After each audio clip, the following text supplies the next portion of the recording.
How's it going, ladies and gentlemen, and welcome to the very first edition, the first episode of Under One Roof. Now, there's a lot of things, a lot of baggage that we have to talk about or go through, if you will, because this is going to be a new show. I have personally come through with a lot of different pieces of content that I'm looking forward to uploading on my channel this season.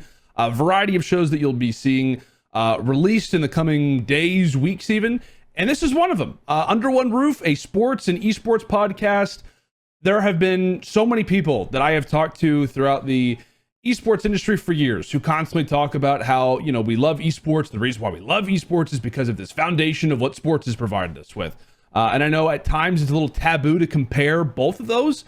However, this is a great opportunity, I think, to do it. I think there's a huge opportunity for it out there. And I decided to choose the man who I felt was best to discuss it with me, and that being Kingdom Soldier. Round of applause, please, for everybody out there. Thank you. Would you like to give yourself an introduction? Appreciate it. For those who may not be aware of you. My name is Kingdom. I've been covering Call of Duty for, 10 plus years. Me and Landon used to do a show together called The Sticks.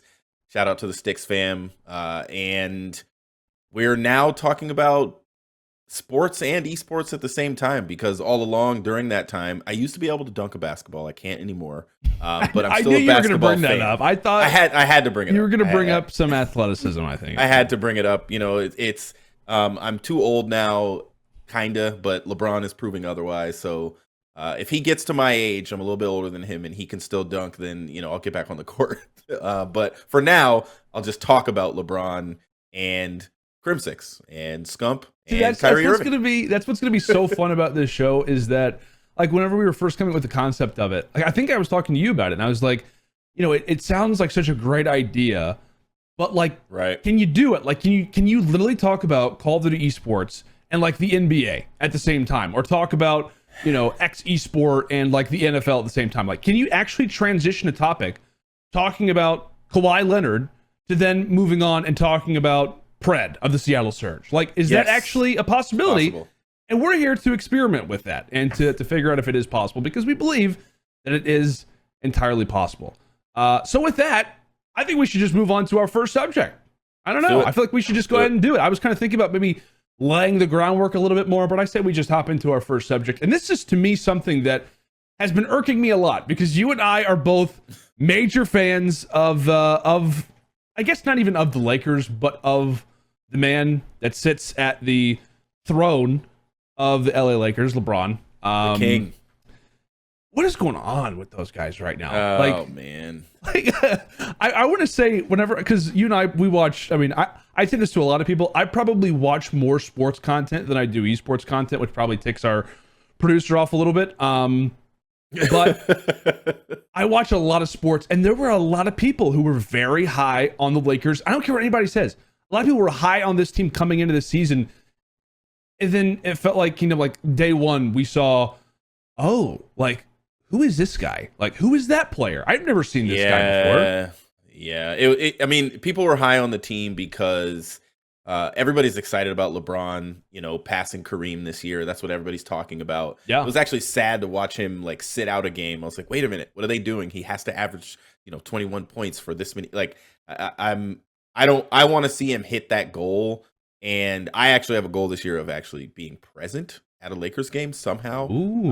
I know, I don't think they're going to play Portland again this year. And so because I could drive down to Oregon, it's like 3 hours away. But I think people were high on the team just because LeBron is on there, AD is on there. And honestly, the first couple of games, like, their defense still looks really good. Yeah. They just have no offense, and their shooting right now is absolutely, it's hard for me to talk negatively about the King, but it's horrendous. Right, horrendous would be the word that you're looking for. Their 3-point shooting is pretty bad. It is one of the worst. And not to date this current subject that we're talking about, because this is going to be something that we're talking about, I mean, the entire season. Yep. After, because I have talked about sports many times, previously. I have a degree in sportscasting, so I have talked about it before, and I have been on air talking about it, but it kind of really does accurately describe it. Like, the little things that we talk about when it comes down to, like, OpTic, for example. Like, it's so funny to, like, think about how, we relate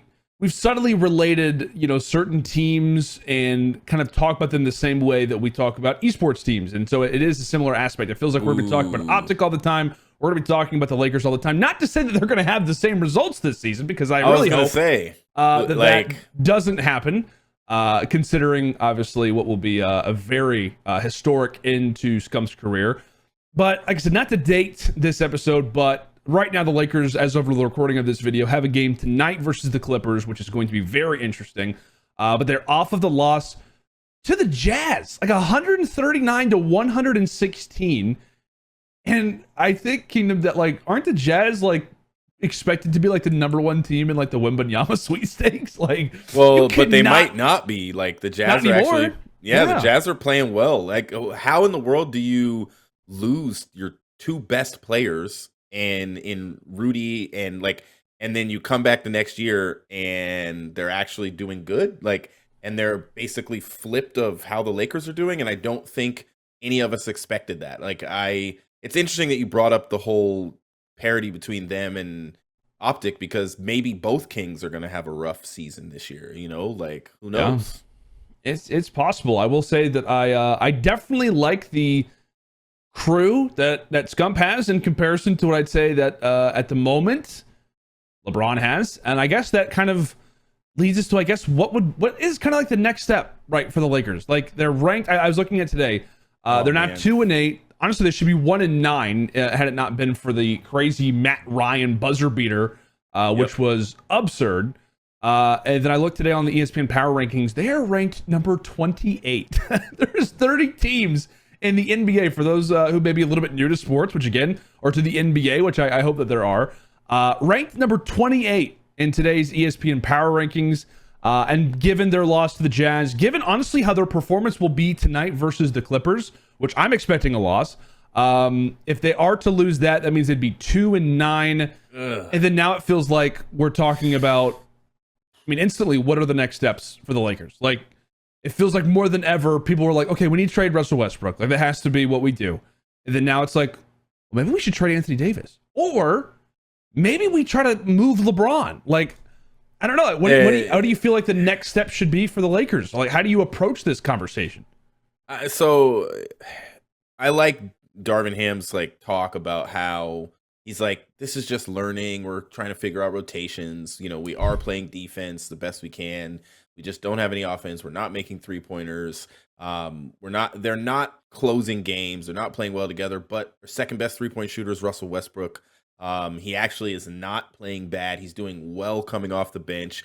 Could you trade Anthony Davis? Absolutely. The Pelicans are living off of that Anthony Davis trade, and they're actually looking really good. I'm excited to see as much Zion as I can this year. I hope this dude can stay injury free. And I don't know what's up with AD. I've seen him talk about, I need to be a better leader. And yeah, you do, figure it out. It shouldn't be that LeBron doesn't play and the team gets beat so badly. And so, but are you going to move LeBron James? Absolutely not. He is the most sold jersey, the most sold shoe, the most watched player. The Lakers are still the #1 franchise when it comes to viewership and all that kind of stuff. And funny enough, even though they're doing bad, they're still the most talked about team in the NBA. So if you're a franchise, that still leads to advertising dollars and revenue and tickets sold. Lakers fans are going to show up. And what I'm hoping is not happening right now is what happened to Kobe towards the end of his career, where he just started shooting worse and worse. Yeah. And even the game we celebrate him dropping a 60 piece in his last game was the worst shooting that I've ever seen in NBA basketball. Rest in peace, Kobe. But it was really poor shooting, and that was indicative of his last couple of years. I hope LeBron isn't going that route, because I know he's trying to stay in the league till Bronny gets in. And so I think the move is, you might have to move AD, but only if you can get some solid pieces that can shoot threes. And would that be enough for this team? Possibly. I don't think they can get Wembanyama. No, I don't think they're at all. If they decide to sit LeBron, which would be horrific, or maybe just let him be the sole player, lose a bunch of games, and maybe pass Kareem, and then whatever happens, let's say AD gets injured or whatever. I don't know. They could be. I think that is a very dangerous territory for the Lakers. You'd have to literally put everything to the side and pray that something works out, which I guess on topic with draft picks, like that really is what is the hurdle. It feels like for the Lakers at the moment is like, what are you going to do with the picks that you have? You only have a few. They're years from now, but at the same time, I don't know. Like it's a very tricky situation, and I feel like for the Lakers, like you got to make a decision, and it's easy to be in a position to look from an outward perspective and say like, oh yeah, like time's going by. LeBron's not getting younger. Father Time. He's doing the commercials, for God's sake. It literally is on the doorstep. Right. So it's easier from us to say, time is of the essence. But at the same time, like even looking at it from, a devil's advocate point of view, like they got to do something. Like they actually have got to actively do something. And to be honest, if you look at it, like we're talking very negatively about the Lakers, but from a sole player's perspective, Russell Westbrook is playing his best basketball that he has in a while. AD looks like one of the best defensive players in the league. Granted, shooting, or at least I think it's like transition shooting, is horrible. LeBron's really the guy that if you were talking specifics about, it feels like the roles are reversed. Like Russell Westbrook, Anthony Davis, we need to get these guys out of here. At the same time, they're actually playing pretty well. Bron, who everybody's saying, you have to keep him, which of course, you do. Everyone's like, hey, let's figure out better players to be around him. And so I feel like they have to make a decision. Like LeBron decided to extend his contract. He wants to be here. Now, I think he looks back on that and probably questions whether or not that was the right move to make. But I don't know about you, but like it really feels like they're in this standstill of, do we want to basically give our next 8 seasons over and risk the fact that whenever this run of LeBron is over, to kind of sell out the next 8 seasons, or if you will, or do we want to try and be decent for the next few years? And I think that they're looking at like the Pelicans, for example, or teams who really do have a lot of depth, like the Celtics and whatnot, like these franchises, or the Bucks, who have grown players, who've grown with the franchise, who've drafted players, who have seen success. I really feel like the Lakers envy that. Yeah, I think they do. And the beef that's happening right now is the Lakers are not willing to give up those picks. They're not willing to let anybody go. To them, LeBron his play is not worth it. Keeping him is worth it, but risking trying to get a championship right now, trying to even make the playoffs right now. And, I was watching, I don't even remember who it was today, and it was very sad. I think it might have been JJ Redick that said, like, if you look at the slate of the West, even if they were doing good, this team is probably 9th or 10th. Yeah. And that's so sad. Like, it's just sad to think about, like, the Lakers are back to basically where they were before LeBron came, even though he did come and get a chip. He's won a championship on every team he's been a part of, and he did bring a championship to the Lakers in the bubble. People can complain about it and call it Mickey Mouse or whatever, like they do Crim's online ring. But the reality is, like, everybody was in an equal playing field, just like everybody was equally playing online. Like everybody was in an equal playing field, and LeBron and AD and the rest of the team, they had enough like grit, grind to win in the bubble and to get that championship. And ever since then, it's been downhill. The team has looked worse and worse. Funny enough, there's another team on the other side of the country that's basically doing the same with Kevin Durant and Kyrie, and that team has just basically been going down and down for the last couple of years as well. And I don't know if it's like leftover from COVID or they just really made the wrong decisions, which I think is what happened. I think the Lakers went all in on kind of like a bunch of younger guys and LeBron and AD, and then did everything they could to get Russell. And I almost right now would rather have Caruso than Russell, even though Russell's not playing bad and almost getting triple doubles and stuff, because they need like consistent, solid 3-point shooting. That's something that LeBron has always had around him, is like whether it's Corver or Love, or he's always had people that could shoot the 3 ball because he can get inside with ease without even trying. And so I think they need to make some changes if possible, or catch a lot of L's and get some good draft picks. Yeah, like that's the whole thing, is like you got to make a decision, and I feel like it's going to have to happen soon, because this is a huge game tonight. Like it's the Battle of LA, like we got the Battle of New York that's actually going on right now. It looks like the Nets are going to win that. They're up by like 30 right now. Oh my god! But if it's a similar result to where the Clippers just blow them out. I don't even think Kawhi's playing tonight. So if the Clippers blow them out, and obviously, you know, whenever you watch this, you're going to know the result of it. The tune will change because it's the Lakers. So it's like, hey, if, you know, Bron plays well, Russell Westbrook puts up some good numbers, and AD, you know, puts up like 20 and 12 or whatever, plays some great defense, you know, the conversation will slightly change, but it feels like this is going to be something that we're going to continue to talk about. It's also going to be a continuous evolution because, like we said, they're not going to be better than like 8 max, and that would have to be if like major injuries happen in the West, everything changes. But I think within 2 weeks from now, we'll be talking about the new Lakers. I do. I think they'll be making a move of some sort, because I think the pressure is eventually going to get to them, and they're going to have to realize what's going on. Think they'll go after Kyrie? I have no idea. I don't even know. Like, is Kyrie even available? Like, can you get Kyrie? I guess if you're the Nets, you're trying to go after Ime Udoka. So, which who knows what's going on with him? At the same time, I don't know. Would the Lakers be desperate enough to go after Kyrie? Yeah, I think they might. They might be. Because, like, imagine if you got something decent, if you decided to trade Russell Westbrook away, you get, like, the Buddy Hield, Miles Turner trade. And then you automatically have Kyrie. Like, you know, it's not a horrible first 6, 7, all things considered. But him and LeBron have been to multiple finals together, and, you know, it's worked in the past. It's just, can LeBron... I mean, LeBron was able to keep him under wraps and under control, I think. It felt like. Yeah. Like, he was able to keep him kind of... you know, doing his job and focusing on his job. And we've been very distracted with Kyrie over the last 2 or 3 years of him doing other stuff other than his job. Yeah. One other player that we're going to be talking about a lot is going to be Kyrie Irving. I think we'd love to talk about him today. I know we have kind of a jam-packed amount of things to talk about. And I don't know, like, another team that I'm a little surprised about is the Golden State Warriors. Like, the defending champions, they just snapped a 5-game losing streak versus the Kings. And 3 of those losses that were involved in that 5-game losing spree were to Detroit, Orlando, and Charlotte. 2 teams, which I guess, you know, Detroit's not horrible.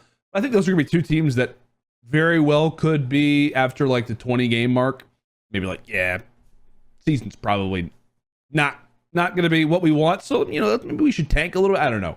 But Steph ended up dropping like 47 points. And it's ridiculous. So weird because you and I were talking about this, and I was like, if we did this podcast like 2 weeks ago, it'd be like, Warriors are the favorites. Like, Steph Curry is looking great. Draymond hasn't punched anybody yet. You know, Klay Thompson's only going to get better. And then look at their bench.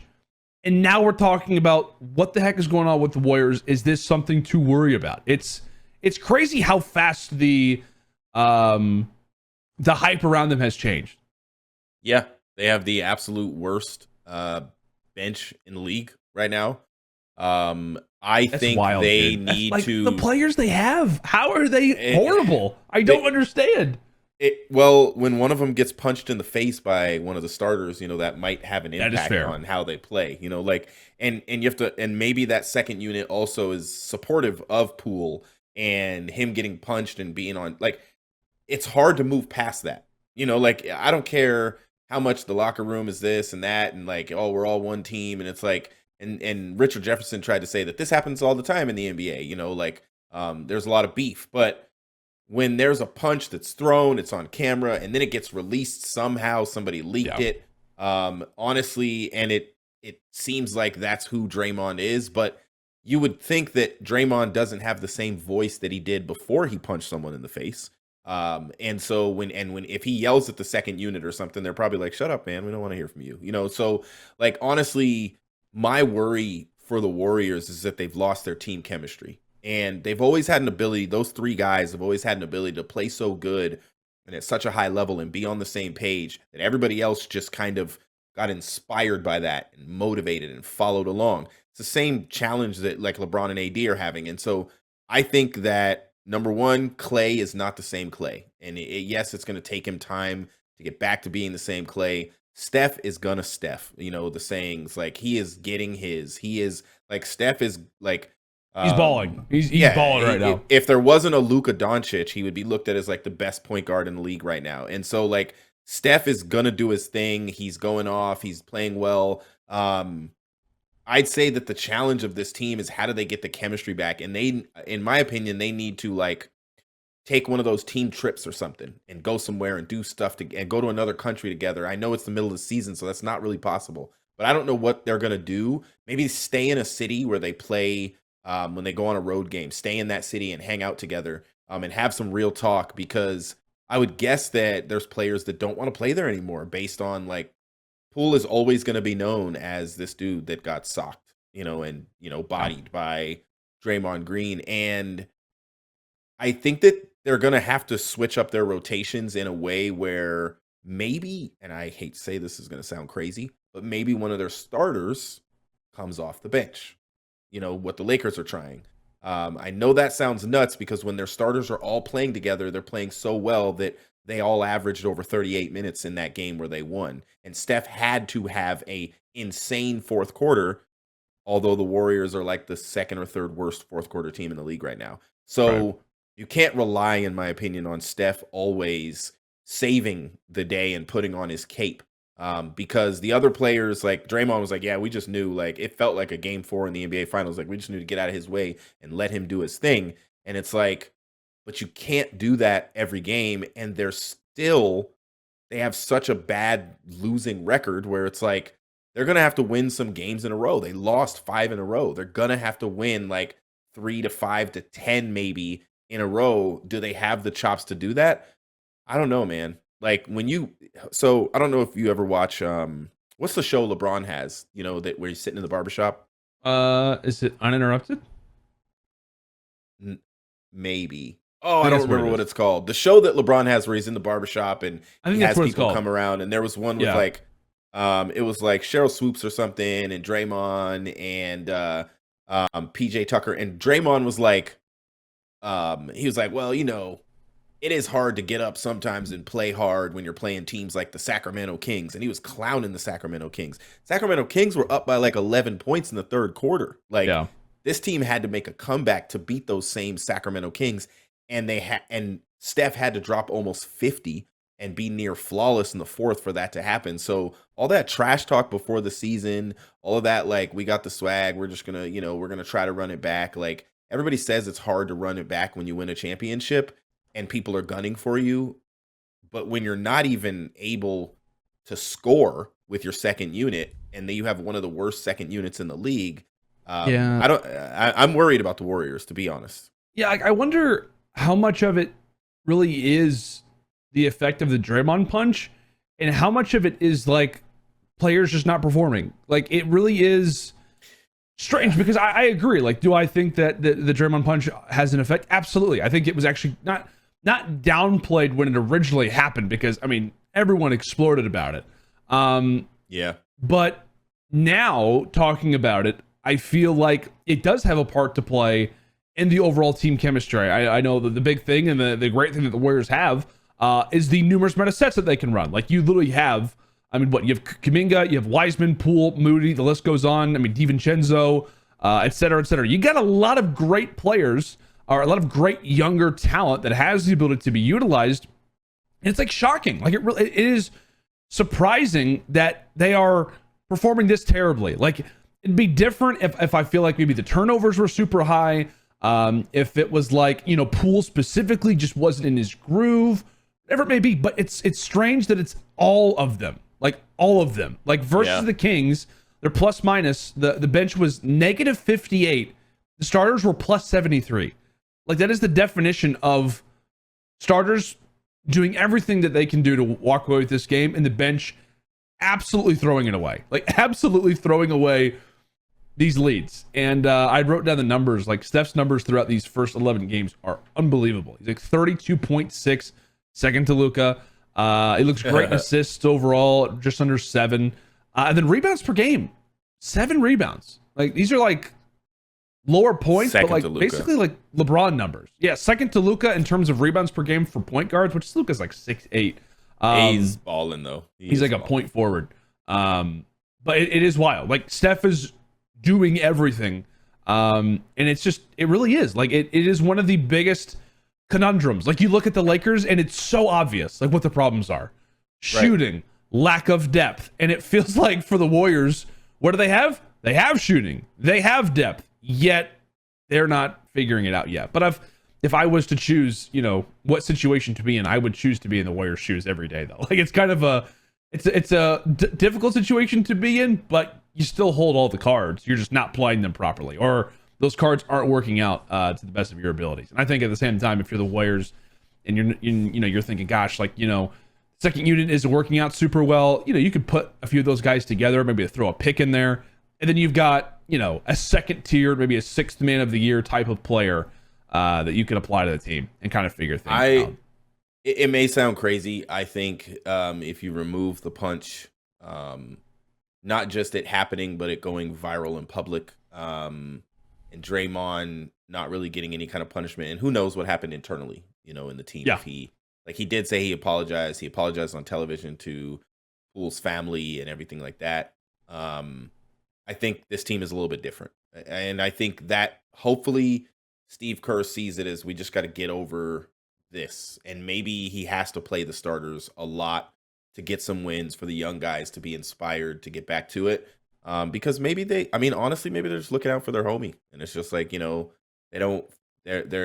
it's that feeling of, if you show up and you feel like you can't trust your teammates, or, well, let's make sure we don't yell at Draymond or get upset with him or say when he's doing something wrong, because he might punch us in the face. I mean, of course, they're not really thinking that, but I do think that it has something to do with the team chemistry. And this is a team 100%. that is known for their chemistry. Like, they are known for strength in numbers. That is their literal, saying, is strength in numbers. And the numbers that they have right now are 47 from Steph. Like, that's the numbers, is Steph's numbers. And without Steph's numbers and him being a superstar, they would be in a much worse place. And, I guess I'd rather be in their shoes than in the Lakers' shoes, because it doesn't look like there's a solution for the Lakers. It's not a 50-50 by any means. But if you are the Warriors and you are looking at it, I remember the opener whenever they played, everyone was like, look at their bench, look at the future of the Warriors. And if they manage to strike out on most of them, if all of them are below average, even bench players, I don't think they will be. I really like Wiseman. I mean, the guy hasn't really actually played an actual full amount of games since high school. Obviously Poole, clutch, great. I think he's got a bright future. I'm still on the fence a little bit with Moody, and it feels like at times with Kuminga. But you kind of have this effect where if you are the Warriors, it could get scary as time goes on. Like I said, you have an aging Steph. If Clay's not going to be Clay, it sounds like Draymond, his future maybe even couldn't be decided. I mean, there are some people who are out there who are saying Draymond may not be on this team. Play with Braun. Yeah, he may not be on this team in a season or two. So if you're adding up all of those things, it could turn into a similar situation where young players not working out, maybe you trade those assets away for a bigger piece. It feels like things could be in the works for the Warriors, but again, it is still early on in the season. But definitely one of the more interesting things that we're going to be talking about all the time is what's going on with defending champions, what's going on with Clay, what's going on with Steph, Draymond, and what appeared to be one of the brightest looking benches and one of the most deep teams that we have in the league as the worst bench in the league, which is shocking. Like I said, big games tonight, Lakers and Clippers, Knicks and Nets. That'll be something that we definitely talk about next episode. But I definitely want to talk about what just went down to the CDL, because we are weeks away. I keep having people tell me it's not even CDL a month. Starts. It's 3 weeks. It's 3 weeks away. How soon we are to be getting into this MW2 season, and we actually got the rule set. Mostly the maps is kind of what I took away from it. In terms of search, destroy, hard point, and control, you guys can look it up. The maps that we're going to have. From what you've watched so far, Kingdom, what did you feel about when it came down to the rule set? Things that were discussed, things that were talked about. I know you've got to play a little bit of MW2. You're quite busy, but what did you make of the maps and all of the wonderful things to come? I'm glad that they came out with a 1.1. I think when they didn't have hotel included. And I really hope, I've seen all the screenshots of that being an actual location. One of the things that's weird to me is I was kind of did they make any maps? Or is every map a location in real life, and now they're not going to be able to play anything? Because I'm these guys, old school, they design maps from scratch. And maybe it is that hard and that difficult, instead of just like taking video of a place and then just making it into the video game. Like, Right. I mean, but these were like carbon copies and games that there's maps we played in the beta that we're not even ever going to see in the game anymore. They just deleted them. And they've already said that the racing map is not going to be played competitively. And they're saying Hotel might not be, but Hotel, from what I've seen, is one of the more competitive maps that the pro players like. And so I'm hoping that it gets to stay. I'm worried if it leaves. I've seen people talking about the hydroelectric map with Zarqwa Hydroelectric. I wonder if that's a real I location. think people are just going to call it Hydro. I hope not, because but I'm seeing people make jokes and stuff like, you know, who's going to get the most miles swam in the CDL this year. I hope there's a way to track it. And then you got people like flanking different hard points, but the pros actually aren't complaining about that map, and I think they think it's fun. Like, when I played it, honestly, I'll be honest, it did seem very 3-lane. It seemed like I could go to the right, I could go down the middle, or I could go to the left, even if the left meant a little bit of water and the right meant a whole bunch of water. It seemed like it was a very good map. I'm not remembering the name of the map. It might be the fortress one. Is Al Bagra Fortress the one that we played with, like where it's got the hill and the electric tower up over there, and then the building in the middle, and there's 2 points, one on either side, and then B is in the very middle in a room. Is that the fortress map? No. Which map is that? I think you're talking about Hydroelectric, right? It has like a big radio tower thingy. Well, Hydroelectric's the one with the water, right? That you swim in. So I'm talking about the one that we played. Fortress is like small. It looks like knights. It's got like big statues everywhere. Pool. Which is the map? Maybe it's Mercado. Which is the map with the B point is inside of a room with 2 doors. And so you have to run in the building, then go into a room in order to cap B. Me and you played this map together. You don't remember the name of it? El Asilo? Which one is it? You're talking about El Asilo. The one with the mountain that's like off to the side. And then yeah, and remember I put up my little is the B dom like a mattress? There's like mattresses everywhere? Yes, that is El Asilo. Yes. That's what you're talking about. El Asilo is a control map. I actually thought that map was a lot of fun. Now, the funniest thing about all of the rule set is that Slasher is already complaining about the M4. Because he was getting gunned by who was it? Oh, Methods. Shoot. Methods. Thank you. Yes. Yeah, everybody's getting gunned by Methods though. Like, and it was, and I'm excited to talk about teams too, because FaZe has been getting blazed. But it's like, I think that it's interesting. I'm like, please, like, can we calm down a little bit? Let the AMs, because they're gonna play before the pros. Let the amateur players play their cups or whatever they have coming up, so that we can see the rule set played out. I think Search is really fun on this game. I'm really excited to watch Search and see how the pro players play. That's what I've been watching a lot of, is like the Search and Destroy tournaments that people have had. Respawn seems to play very close, and I remember, I don't know what map it was, but in one of the scrims, there was a 249 to 250 Boston over FaZe, and everyone on Boston had a lower KD, a negative KD. Mm-hmm. And everyone except for Abizi got blazed 17 and 30. But like everyone on FaZe had a positive KD, and Abizi had like 17 and 30 with only like 20 seconds in the hill. I don't know if he was just getting gunned. But this is going to be a very, very interesting title. And like, it's very similar to what we're seeing in the NBA, where the teams that are supposed to be good are bad, and they're looking like they need some help. And the teams that are maybes actually are looking good in scrims, even freaking Vegas beating FaZe in all the hard points in their scrim. So I like the rule set so far, and I like the map set. I hope Hotel gets to stay in. That's my big one. Yeah. I see what you're saying when it comes down, to certain teams not performing great early, but I will say it is scrims. It is early season scrims.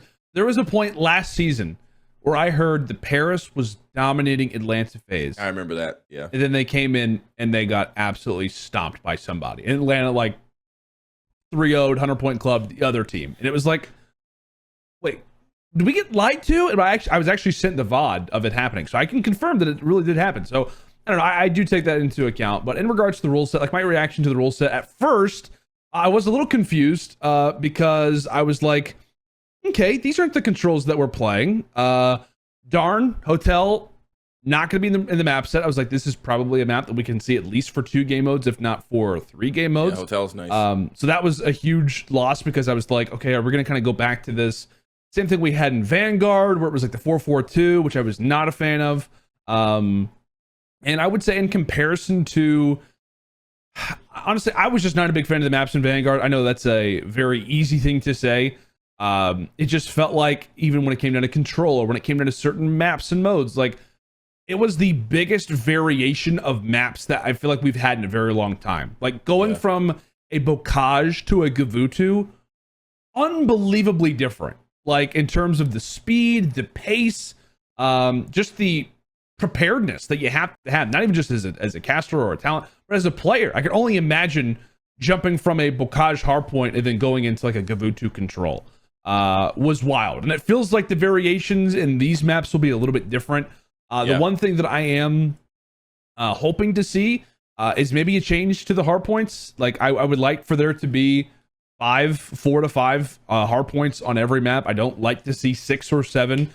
Especially like on Mercado, where you've got multiple hardpoints in the same location. Like I think P2 and like P6 is top cantina and bottom cantina. It's like we really need, to experience this twice. I wouldn't say so. So I would like for those changes to be made. There are a few parts and like the S&D maps where you have to be careful. Like I was watching the Breaking Point tournament, which is awesome. The Breaking Point and Boston Breach tournament, and I was actually watching Miles and Chance cast it. And there is a particular bomb site on El Asilo where if you plant it in a certain direction, it can be wallbang from a spot that breaks the map, essentially. And it was being used over and over again. So that is the only worry that I do have, is the quick turnaround. I love the fact that we're starting the season off earlier. But when it comes down to like the map pool, for example, or these little things, the hard points that need to be downgraded from 7 hills to 5 hills, little things like that, I would like to be changed. But I will say that I'm very excited for this game. I am very optimistic when it comes down to the maps. I know we're not going to have all the maps that we'd like, but I really do like the set that we have. And I think for Search and Destroy, I think we're going to see a much more slowed down S&D this year in comparison to previous years, which I also like. I like the methodicalness of it. As a caster, it allows for my analyst to actually talk about what's going on in a round rather than us just trying to toss it back and forth over and over again. So I would say I'm optimistic. I really like the maps that we have. And honestly, I am just over the moon to see 5 hardpoints, 5 S&Ds, and 3 controls. The way that it should be. Now, I'd love to see even more maps than that. But I think the ones that we have are pretty solid. I feel like I keep hearing people talk about, like, oh, I like this map, but I don't like this map. And then I hear somebody say the exact opposite. So it is nice to have a little bit of variation. Do you have a favorite map in the game that you can reference, Kingdom? Or if you just want to list off POIs, points of interest on the map, I can decipher which one it is. Honestly, no. Well, so it's still that same map. The map that we played where I put those, whatever they're called, those little shields. Remember barricades? I built a little tower. I built a little tower with the barricades. I like that map a lot. I think it'll play well. What map is that? I don't even know what map that is. That's what I don't remember the name. It's one of the map. Is it the one with the mountain? Sure. Or is that a different one? Are you talking about it had a mountain to the left? There was, so it's a map where when you what was the map that you put the barricades down on? What map was that? That's what I don't remember the name of it. No, I mean, like, was it the same map that had the mountain on it? I don't remember where the mountain is. I remember to the left of the map there was a where did you place the barricade tower on a hill on like CDOM. Okay, that's probably El Asilo then. Yes, if it has a giant mountain, it's probably Zarqua or it is El Asilo. Yeah, I think it was El Asilo, and I like that map. It has a lot of diversity to it, and when I was watching it play competitively, I liked it. But honestly, I think Hotel is a lot of fun. B is like not very easy to cap. There's 5-6 different ways to get in there. It's not easy to spawn trap on that map at all. I remember like me and you played that map, and it was like you could rotate around. Like they cap C, all right, let's just go cap A, and then there's a wall in front of A that you can jump over and it gives you a little bit of protection. Even though there's multiple ways to get to every single site. I watched, I don't remember who it was, but I watched Hardpoint be played on Hotel as well today. And I just think Hotel overall plays really well. It's an interesting map, but if I saw a top view of it, I bet I would like the lanes because it seems to play extremely well. Works well with call outs. I like that one of the hard points is like up on top of the garage and there's multiple entry points. Someone could come from beneath you, all that kind of like, I really like it. I like that map a lot. So that's probably, Hotel might be my favorite map, which scares me because there's a chance that it's not going to be in the game. Yeah, we'll see. I mean, again, I personally don't know anything, but I really hope that we do have Hotel.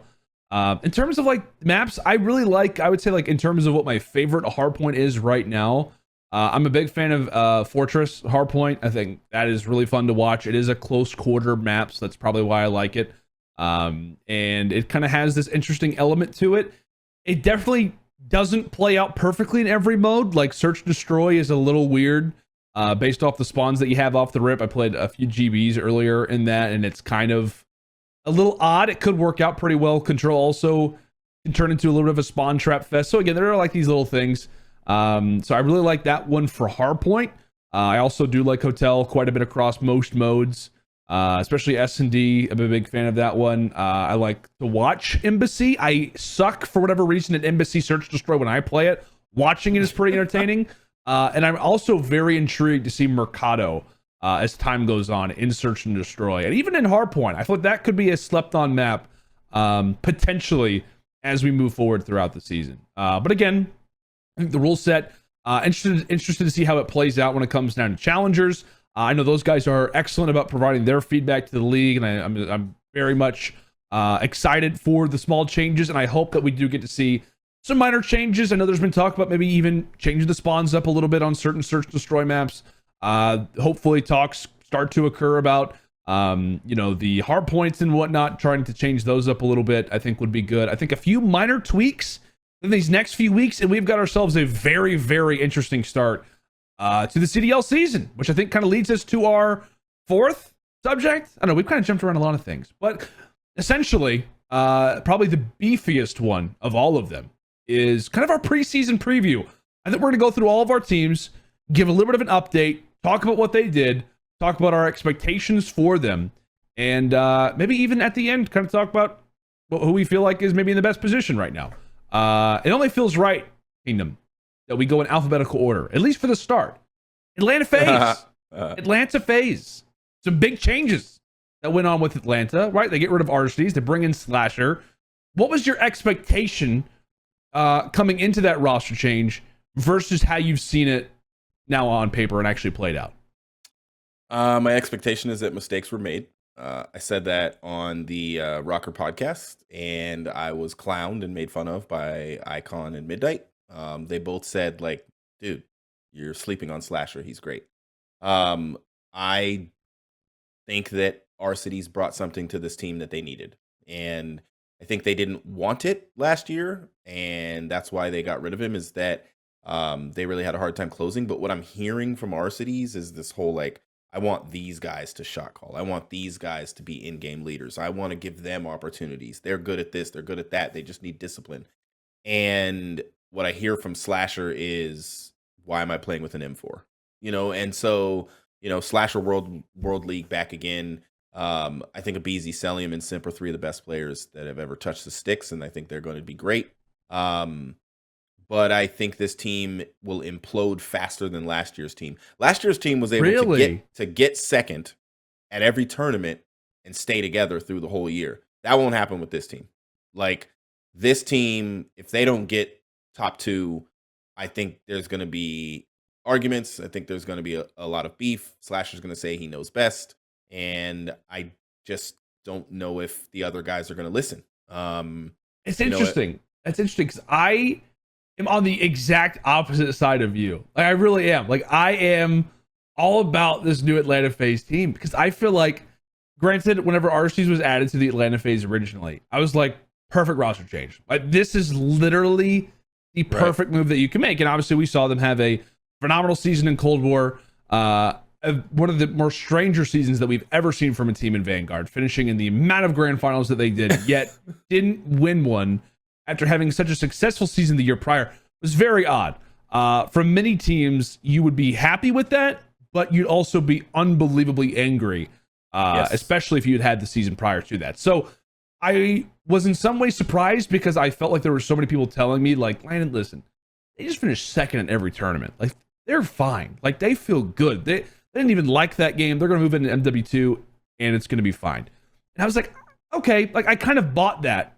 But in reality, it was like, this is a team that expects to win every single tournament, for God's sake.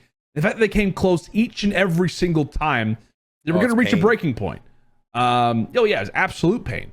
And so the fact that you make the roster change, which I was surprised, but again, not actually surprised about.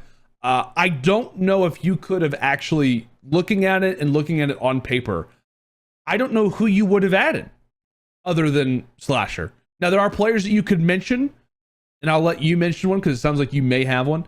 But in terms of somebody who is a veteran leader, somebody who actually played very well last season, played well in Search and Destroy, and while I do feel like is a big figure, I think that he respects these players so much that he's going to come into this roster, and it's not going to be too small for him. Like, it's not going to be a matter of, you know what, I deserve to move all the pieces. No, he's literally playing with, like you said, the 3 most talented players over the last 3 years. Like, there was no, or 4 years, whatever it is.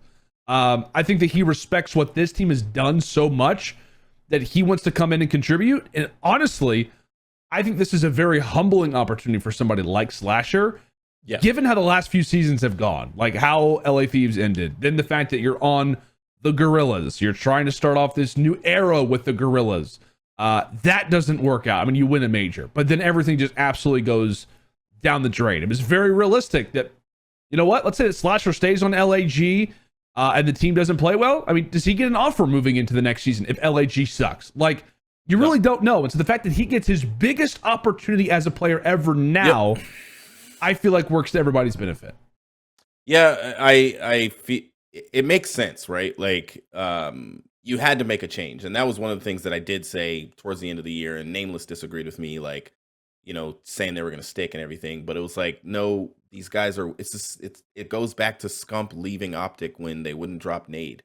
A winner is a winner, and Simp is not going to play an entire year of Call of Duty and not get a chip and be like, yeah, let's just run it back.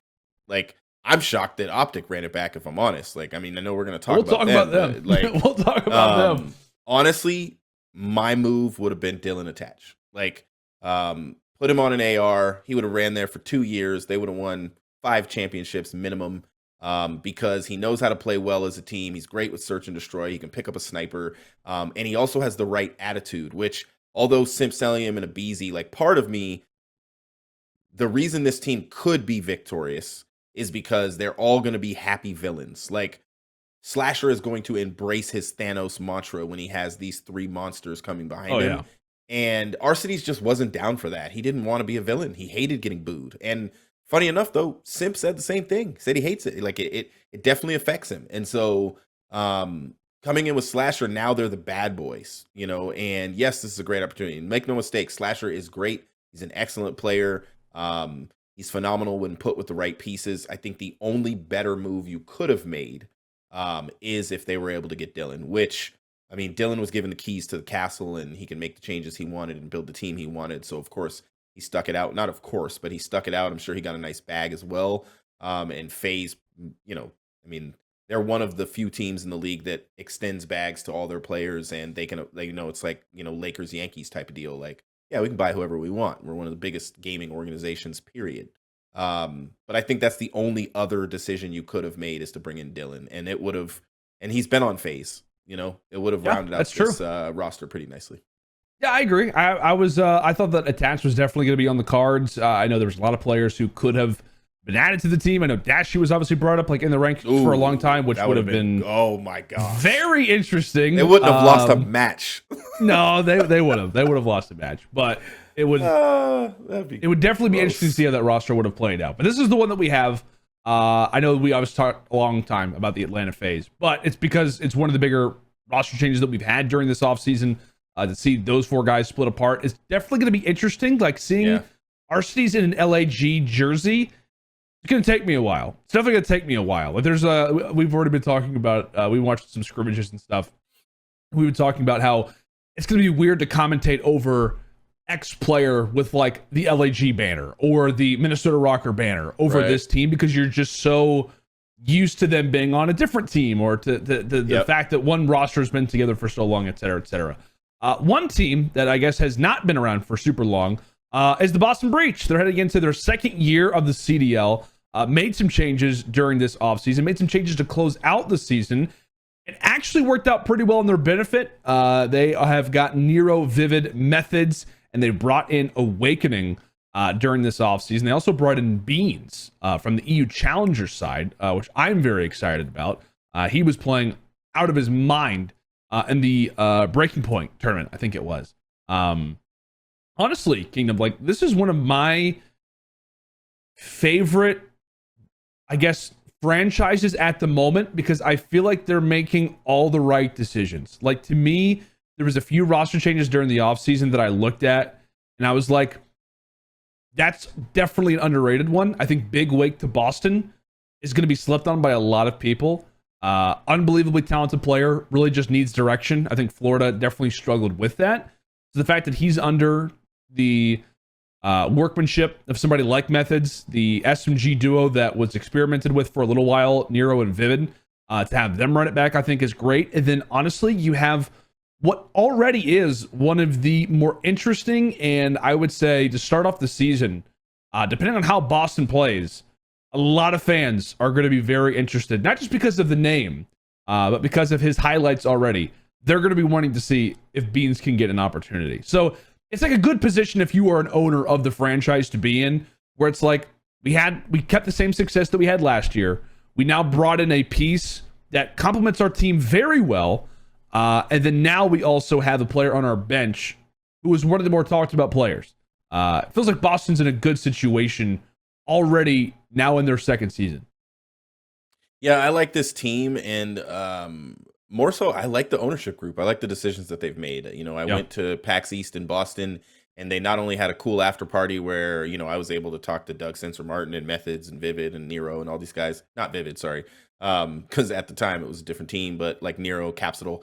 And interestingly enough, it was awesome. It was awesome also because they had a panel that I went and sat in where they talked about the Boston Breach and their like aspirations for the team. And they were like, we're all in. Like, this isn't like we're buying into the league and we're just going to let this team dangle. Like, we are all in, and we're bought in to the CDL, and we want to build like a community in Boston that roots for this team. And I think that they're doing it right. I think that the way they're doing it is right. They have an event this year. They've already partnered, like you said. And we're at a major this year. Done an online event. They're hosting a major. They partnered with New York last year to host an event. Like, these guys are, because the teams, you know, you have the opportunity to switch off and not do an event every year. But Boston is like, oh, no, we want to keep doing events. We want to keep hosting the CDL, and we're going to spend the money. But they also have made some really wise decisions on this team makeup. Very similar, like, people look at LAG and they're like, oh, they just threw a team together.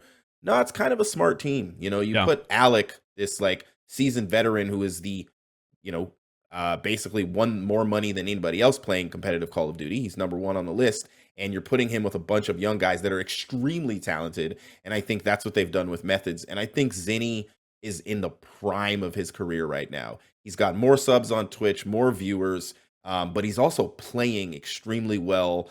And it's like he has something to prove, and he's doing it on and off the sticks. And so I'm really happy for Zin, and I think they've built a really good team, and I think they're going to see a lot of success this year.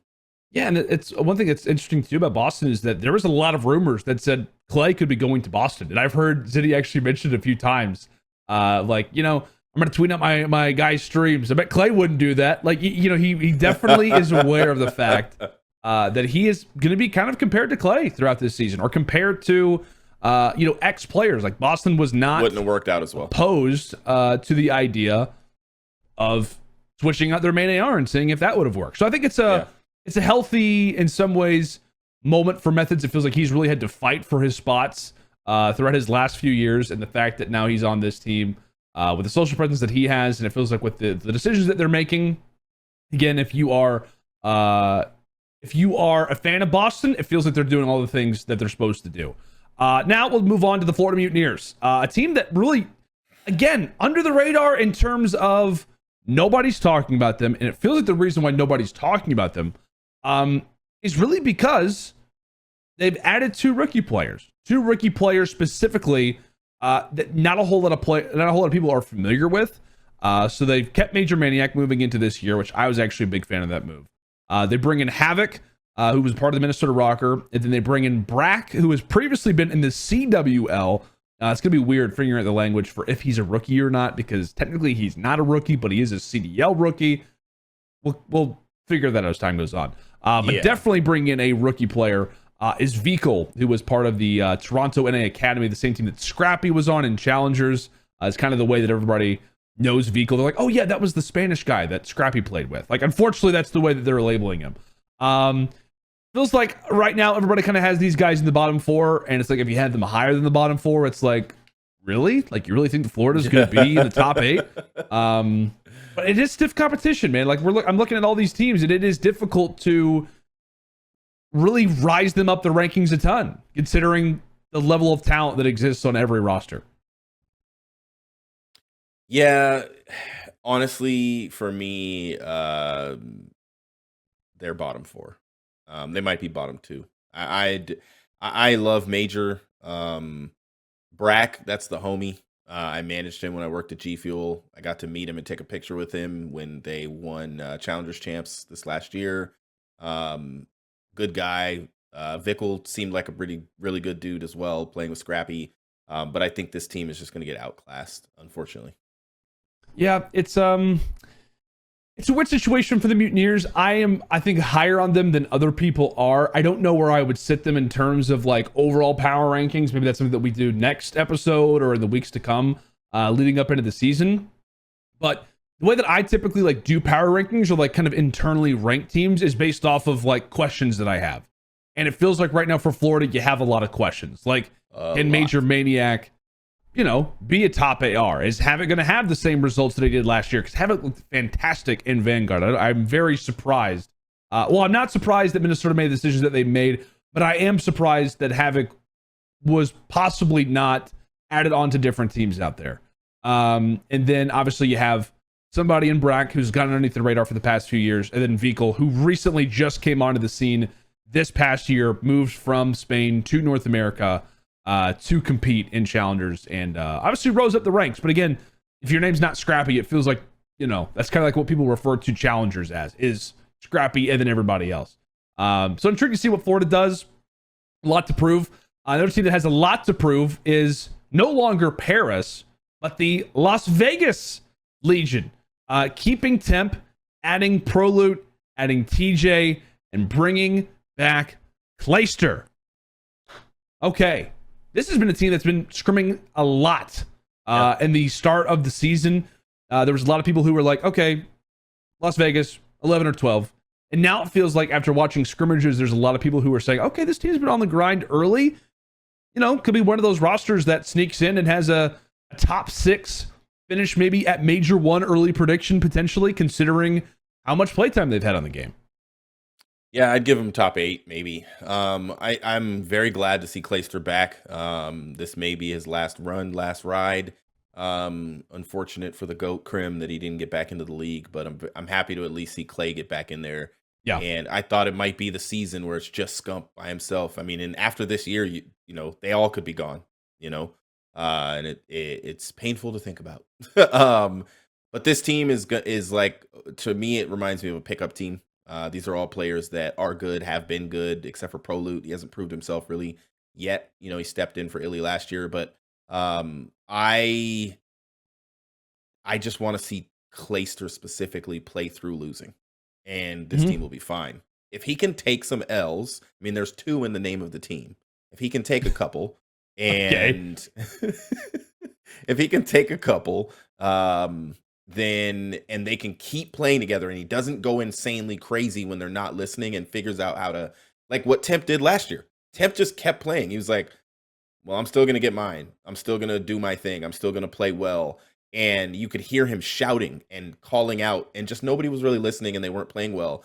But he kept doing his job, and he tried to stay positive whenever he was on the flank. And I think if Clay can just, like, Yeah, at the beginning of games, Clayster is one of the best. He's always has been. He's a nerd. He's going to nerd out. He's going to find the spots. He's going to find the setups. But then once everybody can play like that and they catch a couple losses, like let's say they place top 10 in the first LAN. Let's say in the online qualifiers, they, lose most of their matches.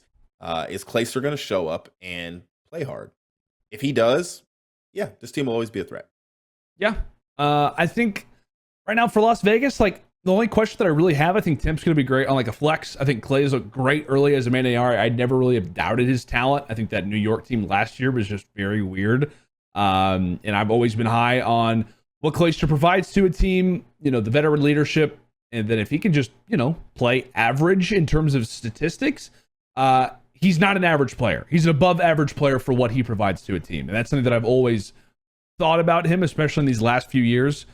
Is the intangibles that he provides to different rosters. Yep. And obviously the success that he's seen with young players is astronomical. So we'll see if he has that same effect on guys, which I guess Tim's no longer young, but I guess Prolute would be the guy that kind of comes to mind in terms of growing pains, things of that nature. Moving on to the London Royal Ravens. Really weird. Like I'm still like having to figure out, wait, what is the London team right now? Like who did they eventually add to this team? They were very late to the party. I think the last team that did officially announce their roster, but as far as I'm concerned, it is Zero, Nasty, and then they've added Paul X, who was on technically the New York Subliners, as well as the Seam, previously a part of the LA Guerrillas, and they also brought Scraps back as one of their substitute players, which I was actually kind of interested by that. I don't know. We got a lot of teams to run through Kingdom. Instant thoughts about London? The first player you named is how many championships they're going to win. Wow. Okay, a quick dig. That was the number 2 player I listed. That was nasty what you just said there. You got me with that one. I didn't see that coming. Yeah, they're gonna struggle in scrims, and they have. They've looked pretty bad. And Zero ended the season with his head on the table on the desk because he couldn't figure out a way to win. This team's gonna struggle. Bottom 2, in my opinion, in the league. Yeah, I feel like them losing Afro was very difficult. I know Gizmo was kind of weird this last season in terms of like him playing, not playing. I mean, even us in the CDL talent were like, is Gizmo here? Like, what's going on with this team? I feel like they had the cards to like really make something special happen. I thought they were the EU version of the Surge. We know the success that Seattle had. London just never reached that level. And now it kind of feels like they're almost in rebuild mode, but at the same time, they're still grabbing players who are somewhat well known. Excited for Asim. I mean, he's one of my favorite players in the league. I hope that he balls out. I hope the team plays well. But it's a weird spot to be in. It's a weird combination of players who've never played with each other. It's an odd team for sure. But moving on to the LA Guerrillas. Big move made for them. I know we kind of touched on this a little bit earlier. Obviously, Arshties ends up joining this team. One of the biggest surprises, though, has been Hook, Neptune, and Spart, all still on the team. Like, we were waiting. It was like, okay, Arshties, if he is going to go to LAG, I mean, what roster could they possibly have picked up? Like, is Attach going to be here? Is Cammy going to be here? Did they pick up Afro? Did they pick up, Clay? Like, what's going on with the Guerrillas? They stick with these 3 players. And I was like, okay, is this what they had in mind? Like, did Arshties agree to go to LAG with these 3 guys? And he seems ecstatic. Like, he seems like he is loving life. Obviously, the weather is going to be great when it comes down to LA. But I don't know. It's an unproven group of 3 players who played with each other, obviously last season, and have had success. And it feels like there was something there. And I guess LAG is relying on Arshties to unlock that potential. Well, they're not just relying on RCs, they're relying on Marky B. That was one of the best pickups that they actually made, was to get him as a coach. He's a coach in the league, and I feel like Marky is slept on. But Definitely. The amount of consistency that he was able to get in Toronto, he's just a good dude. And that's what you're gonna have out of this LA Guerrillas team, is consistency. And if you can get consistency out of Hook, Neptune, Spart, and Arcides, you probably are going to land top 6, almost guaranteed. So I'm excited for this team, to be blatantly honest. This is one of the teams that I think is going to be a dark horse, if you want to call it that, where they're going to break into the top 4 a couple times and people are going to be like, oh, snap. LAGs might be in the winners finals. You know, like this is a team that has that potential. I think Markey is going to do a phenomenal job coaching them. I think Arcides is one of the best in-game leaders that we've had in the history of Call of Duty. And they just got to a point last year where he couldn't really lead those guys anymore. And these guys are going to follow his lead. Yeah, that's the one thing that I really like. I've liked a lot of things about LAG. Like it feels like even from the internal side, it feels like they're constantly announcing things. Like you said, the whole outside of like major coaching staff, like when OpTic Texas has made their moves and things like that, coaching staff typically goes under the radar. So the additions of like Markey B, it feels like they're building something very strong over in the LAG camp. My only hesitancy about that is at the end of the day, you could have 4 players who are all on the same page, all playing the game the right way, and still be a top 6 team because of slaying talent. And that is something that I still do question when it comes down to this Guerrillas lineup. Is I think the Arcides will showcase that he's one of the best ARs still in the world. But when you're talking about SMG lines, when you are talking about just young talent in general, like what Spark can provide us as well. When he gets offered the 3-year contract from Guerrillas, they're investing a lot. And so it just feels like I thought they're going to do all the right things. It's just a matter of can these 3 players outside of Arcides live up to that. But it's a good situation to be in at the same time, because it almost feels like it's like you've been paid to do a job that you haven't done yet. And so it's like you're constantly living with the idea that, hey, I have to perform because these guys have already paid me. Like they're giving me all of these things. They're surrounding me with the right leader. They're giving us one of the best coaches in the league who just coached the Toronto Ultra, one of the best looking teamwork lineups that we've seen in COD history. Yeah. Like they're giving us all the resources to succeed. So it's a good spot to be in. It's just a matter of what amount of resource are you going to get out of the team that you've combined together. LA Thieves, same roster. I don't know if we really have to talk about them necessarily. I mean, excited to see what they can do with MW2, but I don't know. Like it's there are going to be some interesting notes when it comes down to how this team can transition from Vanguard into MW2. I think this team will end up making a roster change this year. I don't know which player it'll be. I just feel like, you know how they say that when you win a championship, you struggle the next year to get back. I think the struggle of getting back is going to be in their heads a little bit, and they're going to struggle to look like the team they were last year. Funny enough, people didn't notice the LA Thieves had, I believe, the highest average placing even before they won the last 2 events. They had the highest average placing land placing, in the league, land placing in the league, and that was because they were consistent. And I remember at the beginning of the season saying, this is a top 6 team. They're going to go to champs for sure because they're going to remain in the top 6. Like they're just going to float around top 6. And they did until they won those last 2 events. And I think they're going to do the same thing this year, but that's not going to be enough for them. They're not going to be comfortable getting 5th and 6th and 4th. And they're going to make a change at some point. Yeah. I know it's going to be weird for some people to hear that and be like, wait, the LA Thieves are going to make a roster change? When you actually think about how many teams literally make a roster change every season, like the idea or even like the stats behind a roster sticking together for 2 straight seasons is so low that it would basically mean that LAT are either going to be a top 2 team in the game or a roster change. Which one do you think is more likely? Like it feels like, to me, I would agree. I think that it's more likely based off of what we've historically seen that ends up happening as well. Now, I will say the one thing that I really liked about LAT at the end of Vanguard, which was that they were able to figure it out. They were able to put all the pieces together. I don't know how they managed to do that. It felt like once they added Shane as a coach, it felt like everything started to connect the pieces. Yeah, they figured the game out. And that was very evident, especially toward the end of the season. And if you do have a similar game, TTK wise, they could extend that same success, that same methodology that they were able to figure out and bring it into this game. One player that I'm definitely looking out for on the LA Thieves is Envoy. Changed up his playstyle dramatically at the end of the year, and that's when they ended up seeing a majority of their success. So looking at him, LA Thieves, who knows? They could start off the year hot, or defending champions, maybe they fall into the curse of having a solid season, winning champs, and then everything just blows up. We'll see what happens. One team that definitely blew it up was the Minnesota ROKKR. Totally different team. Attaches here. But now you've got a bunch of EU blokes like Bance, Cammy, and Afro. On paper, weird, but I like it a lot. Like, I was like wondering like how the comms were going to work with this team. I knew that they were all going to be like very friendly, like they're going to really enjoy playing with each other. But just the fact that you have Attach with Bance and Cammy, then you got Afro thrown in the mix. It was like, how's this team really going to work? And it feels like early on in scrims, they are already best buds. And that's the thing. They are going to be the feel-good team of the CDL. Yeah, 100%. I don't know if they're going to be the win-good team. You're going to want to root for them, for sure. Yes, and that's the old school E United, but they actually won chips.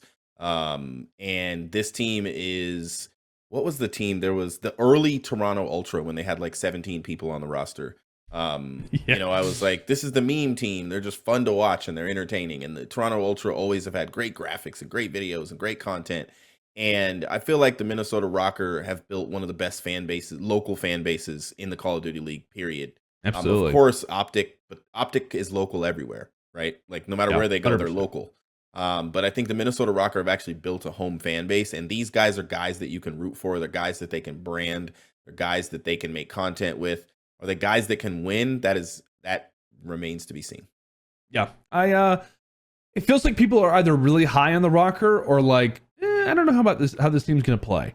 I would say I'm probably more on the side of a little worried more than like, oh yeah, this team's top 4 guaranteed. Like, I definitely have my questions when it comes down to Minnesota. Questions that I'm sure we will talk about as time goes on. Eager to see how those players play. And for those who have seen previous content of me, you've known that I broke down the ROKKR multiple times, talking about players to look out for, things that have to happen. But I will say I watched a scrimmage the other day that definitely made me a little worried about Minnesota. But again, it's one scrimmage, so who really knows? We'll move on to another team that has not been talked about hardly at all. And that's because they were also very late to the party. The New York Subliners. It felt like now that Crim6 has retired, now that he's no longer the face of New York, it's kind of like, oh yeah, the Subliners. Like, oh yeah, I forgot. Like, they have a team this year, don't they? Like, it is kind of weird how they have gone from the most talked about team almost to one of the least talked about teams heading into MW2. And a lot of it's also because they haven't been streaming scrimmages. I think one of the only teams that has not popped up a stream, to my knowledge, yet. Hydra, Kismet, they're returning. Happy about that. And then they bring in Skies from Florida, Priesta from Minnesota. They bring in Coach Sender from OpTic. And then they've got a great substitute player in Wardy from the EU. I mean, they've been very busy during this offseason. Yeah, I'm not expecting much, man. I honestly think if they would have had Crim in place of Priesta, this team would be scary. And I'd probably say they were a top 6 team because the on and off screen, like, yeah, the behind the scenes we learned was crazy garbage, but they convinced us all. They pulled the shroud over our heads. Like, I was convinced that Crim and Hydra loved each other and they were best buds, and it was like watching Step Brothers. And I loved all the comedy. And Kismet, Bulldog, you know, what a great in-game leader that Crim6 respected. And bringing in Skies, that's dope. Like, that's the missing link. That's the missing piece. This team, you know, they were one round away from making it a little bit farther at the end of the year. And it's, you know, it's just like these guys came so close. They did so good. I would have kept Crim on this team. I don't know where the leadership is going to come from, if I'm honest. I haven't seen that from Priesta. Kismet is the guy that can try, but is Hydra going to listen to Kismet without a Crim6 around to tell him to listen? I don't know. And then if you look at the coaching staff, they pulled in Sender.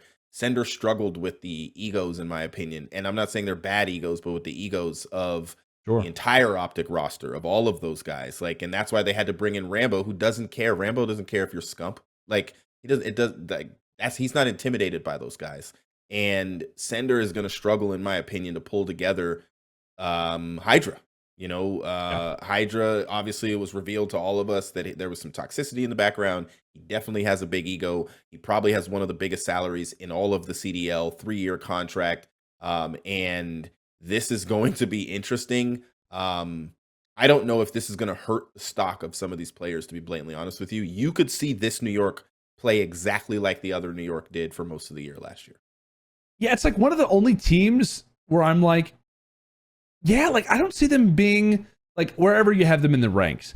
I guarantee that you don't have them you don't have the expectation of like, oh yeah, they could definitely be they can definitely rise up the ranks, or they can definitely be a bottom 4 team. Like, it feels like they're going to stay exactly They're like mid. in like maybe the 7th or 8th spot. Like in terms, and I haven't done my power rankings yet, but like thinking about it early, like it feels like they're not going to move, because it's like they're going to show up.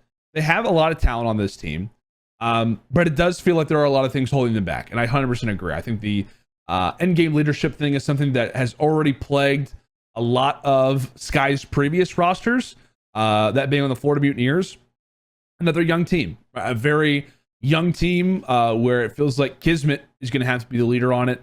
I mean, Hydra can get involved sometimes. I know that Skies does like to get vocal. I do like the idea of Kismet and Skies being together.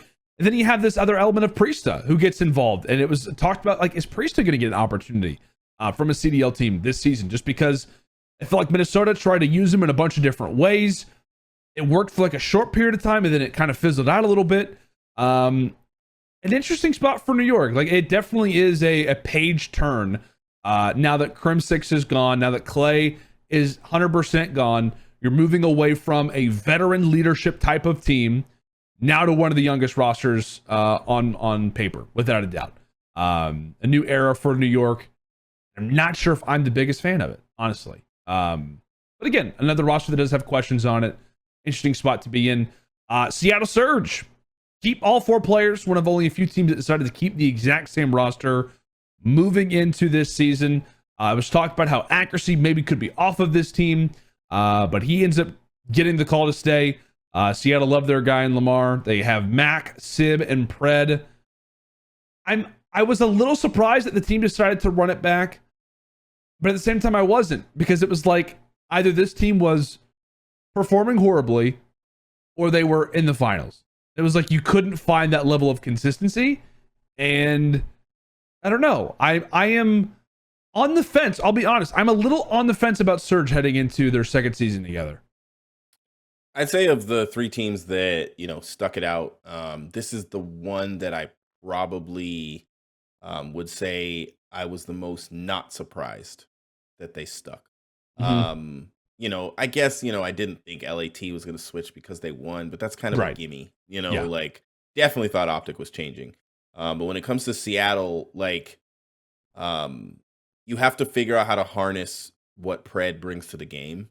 And I just don't think they knew what to do with accuracy or Mac if they wanted to make a change. Accuracy's leadership, and this dude just proves it every year. I'm the iciest. I'm the iciest. I'm the iciest. I think he had the most clutches last year, like, I'm the iciest. And I think that his leadership is what, like, I look at how Sib and Pred approach a game and how they act when they win and when they lose.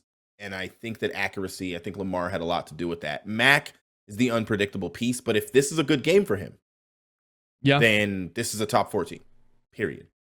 Like, if this is a good game for Mac, nothing is going to stop this team from being successful.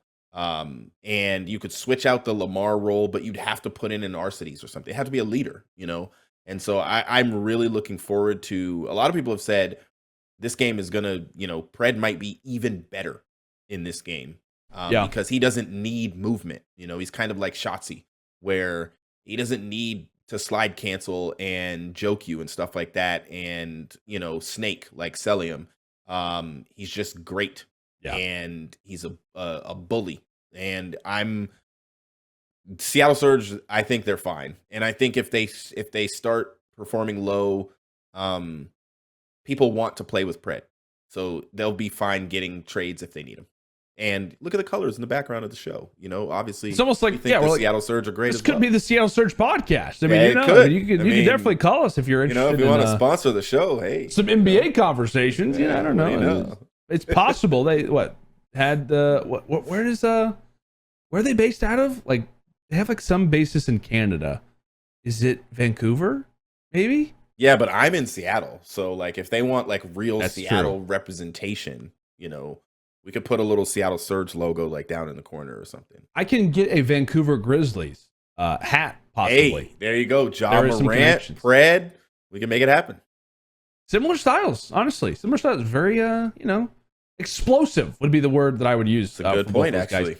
It's weird, though, like for Seattle, because when it came down to this team, I couldn't tell you who I felt like would like there almost isn't a player that exists that I was like, oh yeah, like they should add this guy. Like the only player that I was thinking about was Arshades, maybe for accuracy, and that could work. At the same time, though, I feel like this team respects accuracy so much that even if Arshades comes into this lineup, I don't think that he would fully be able to do the same things that accuracy did. And then you wonder, okay, well, if you unplug accuracy from this team and then you plug in Arshades, does the style work? Like, is what Arshades is going to be able to provide to the team actually going to connect? The biggest problem that I have with Seattle last season was just their inconsistency. And I know they got very close to making roster changes. It was inconsistency in terms of results. It was inconsistency in terms of maps. Like I remember Ali brought this up. It was like some crazy stat. I forget what it was. But it was basically talking about how in almost every series that they lose, there was one guy who goes unbelievably negative, and that is ultimately the result of the game. Like it's either and toward the end of the season, Pred was just unbelievable. But Sid would have those off series. Mac was prone to the off game. Sometimes accuracy was putting up ones. Sometimes he was putting up 0.75. Like it feels like that is the one piece that's missing for Surge. Could it be a title change that helps find that consistency? Again, questions to ask. Coaching. There's a lot of possible things on the table for Seattle moving into this season. But without a doubt, one of the most exciting names is going to be Pred moving into this title. Cannot wait to see that guy here in MW2. Moving on to our final two teams, we got to talk about Toronto. Another guy that I'm very excited to see is one of their newest additions in Scrappy. He and Standy both joined this team and also alongside of Insight and KNICKS. I will say there was one roster change that was on the table during this offseason that would make me like Toronto a little bit more. It doesn't end up happening. It was rumored that Afro could be headed to this team. I'm a huge Afro fan. So to see Afro and Scrappy on this roster, I thought would have maybe been a little bit better. But hey, Toronto, they finally changed up their team. It's sad because I feel like I loved that roster so much because of how teamwork oriented that it is. They lose some key pieces, and they lose it in the coaching staff department as well. Well, you know, Scrappy just didn't he just win that show you were talking about you were watching? The Breaking Points Boston thing. Honestly, I don't know who won that. It might have been him. I know he's been destroying in all of the tournaments. Yes, I think Scrappy's team won. This team is gross. You trade out Bance and Cammy for Scrappy and Standy. I think Standy is going to play at an all-time high because of this guy Scrappy yelling and screaming and being crazy. And I think it's going to just bring some. I don't think Standy fit I don't think he fit like the rocker kind of laid back, like, you know, cool, calm, and collective style. I just don't think that was his thing. And you could see it when he came in and then beat Dallas and then beat OpTic, you know, like when he first started playing back in Cold War. And then it was just like he lost his juice last year. And I think Standy's going to get his juice back. I think Insight is one of the grossest players to come into the league. Very consistent, very hard to kill. Like just this team, KNICKS, great. Like this team could be. I mean, I think Toronto did the best they could.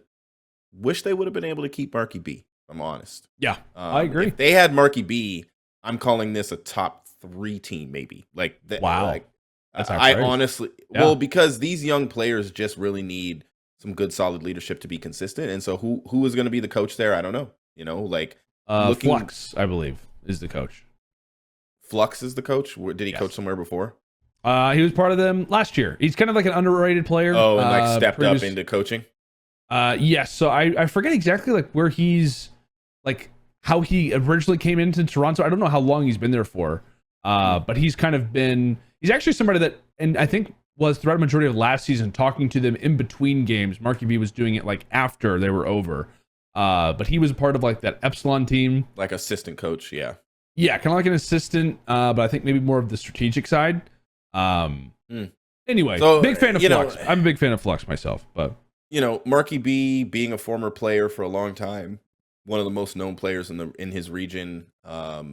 I feel like he was a really solid coach. I met him and talked to him a little bit at Champs, and he just seemed like just a really awesome, solid guy. And so, like, I hope they get what they need in the coaching staff. And I think this team, sky's the limit. If I had to do some kind of random power rankings, I'd probably put him top 6 just because Scrappy really is good. Like, this dude he's not like, he's like Pred or Hydra, like these guys that come into the league and from day one they're just good. Like Yeah. they're just everything they were supposed to be. Scrappy's scrappy, and you know, he did get reverse swept in the challengers champs last year. It's So true. he has, It didn't happen. I'm sure he has some stuff to prove. But what he wants to prove most is, I'm the rookie of the year. I'm the best player to come into the Call of Duty League in a long time. You guys are gonna think I'm like simp, and I'm gonna talk a lot of mess doing it. And it's probably gonna be annoying to players, and regardless of what I can't imagine this dude on LAN. He's gonna drive some people crazy. Yeah, I would say one of the most hyped up rookies or rookie debuts. I know he played one series last year when like Inside had like food poisoning or something, which I actually had the pleasure of casting that series, and he looked unbelievable. I remember the stat. He put up a 1.29 KD on a big series that they really needed to win. Anyway, getting off of that, and I heard Slasher say this on the Toronto Ultra podcast that Scrappy is the most hyped rookie or the most interesting rookie since Simp, which is unbelievably true. Like, you could talk about, oh, well, Pred had his impact, but yeah, but like nobody really knew a whole lot we about didn't Pred. see Pred coming. Yeah. Right. You did not see Pred coming. Everybody has been waiting. Everybody has been sitting on the edge of their seat. And like, it almost felt like Toronto was so pressured to break apart this 4-man lineup that's existed for so long. They finally do it this season, but there was multiple times where I even had the staff talk to me about it. They're like, yeah, we were very, very close to making a roster change. We told this team that if they don't finish top 4 or whatever it was at a certain major, somebody's getting dropped. And they managed to finish top 4, and so Scrappy had to wait a little bit longer. I had a chance to interview Scrappy on the channel. If you haven't done so, make sure to check that out. Guy's motivated. Guy's excited. He's the real deal. And so far, throughout these early season tournaments, he's been one of the guys that I've been watching a lot. And he looks great. He is, I think, depending on the guns that we're going to have, it feels like that M4 fits him perfectly. He's kind of a faster flex type of player.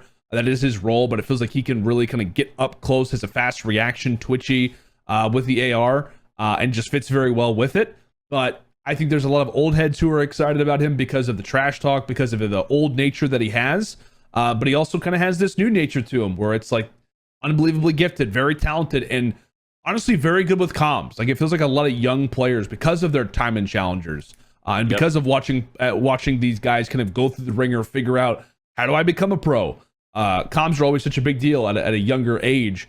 Feels like he's got that under wraps pretty well. And I think honestly, just given, and it was a wonderful opportunity that I had this past season to go to Toronto, and I'm really glad they're hosting Major 5 as well, because you can kind of feel Toronto is one of the franchises in the league that actually has a culture. Like, they legitimately actually have a feeling when it comes down to the team. Like, and a lot of it has to do with the 4 guys who have been on that team for the past 2 seasons and whatnot. But they have this mentality of teamwork. They have this mentality of literally trying to win everything. And that's what I really like about Ultra a lot. I think they did lose some key pieces in the coaching staff. You know, I know they lost Marky B. They also did lose Mayhem, who both went over to the Guerrillas. And so while I do feel like they did lose that, the whole addition of Scrappy could instantly elevate them to one of the best teams in the game based off of his performance. But I will say the biggest question mark for me is Standy, 100%. How's Standy going to play? If he's Cold War Standy, like I said, sky's the limit for this team in terms of what they can do. But a lot of expectation when it comes into Toronto, when it comes into Scrappy's level of play. Last team that we're going to talk about for our preseason preview is OpTic Texas. I wanted to not just wait because it's OpTic for the very end, but to also kind of wrap up the show in a certain way, considering what the season's going to be about. And it's going to be about SCUMP being his last season. So we'll kind of tie that into these conversations as well. And also because it was the most interesting, I would say, off-season for a franchise in terms of outside looking in on what the heck is going on. Like, it's the same 4-man lineup, but it was not a smooth process by any means, Kingdom. And this season isn't going to be a smooth process. This team won't stick. Yeah. This is not going to be 4 players at the end of this season, in my opinion. You know, I think you're going to see, like, at least Straight Up was honest and was like, yeah, I meant my tweet. Like, I wanted to beat them. Right. They really dropped us. Like, I did not want to run it back or anything like that. And I didn't know, but it was Seth that actually was like, we didn't really get a full chance. Like, let's, and he came back from his vacation or whatever and was like, and he actually talked to the players himself. And so it's like, if anybody's going to convince you, if you're Dashy and Illy, to come back and play for OpTic again, but it's weird because Dashy could have done whatever he wanted. Like, there's no way he was going to be out of the league. I don't know who would have picked up Illy because of the injury, but Dashy, I mean, immediately the moment those two got dropped, people were like, "Wait, is Dashy going to FaZe? Like, what's going to happen?" Like, he was number 2 in MVP. Yeah, well, everybody, like all the players I talked to, they were just like, "Yeah, it stopped everything. Everything stopped the moment those two players got dropped." I mean, everything was like, "Oh, halt! I don't want to pick you up anymore. Let me see if I can get Dashy." Everybody stopped. Every organization, every franchise was like, "Wait a minute, Dashy's up for purchase? Like, hold up." And so I think it's really interesting that they're running it back. I think Shotzi is not going anywhere. He is one of the most solid players that we've seen. He's one of 2 players to, win multiple champs on 2 different console titles or 2 different FPS titles, and him and Formal, and he did it first. And like this dude, and he did it before he was on OpTic. He did it when he was on Dallas. Like, this guy, Shotzi, is so talented, and I love watching him play. I love watching his streams. He's funny. He's entertaining. I think he has a bright future at OpTic. I don't know, besides him, who else is on OpTic a year from now. We know SCUMP won't be, unfortunately. Unless they win every major. I still think he might walk. But they also aren't going to win every major. No, they won't. This team, it's good that they picked up JP. That's great that they have an analyst. I think Rambo is the coach. I think he's one of the best coaches in the league. I like his approach. I like his mentality. I like the way he talks to players. I like the way he talks about players. I like the way he talks about the game. Overall, I just think Rambo is really good. I know this was not his idea.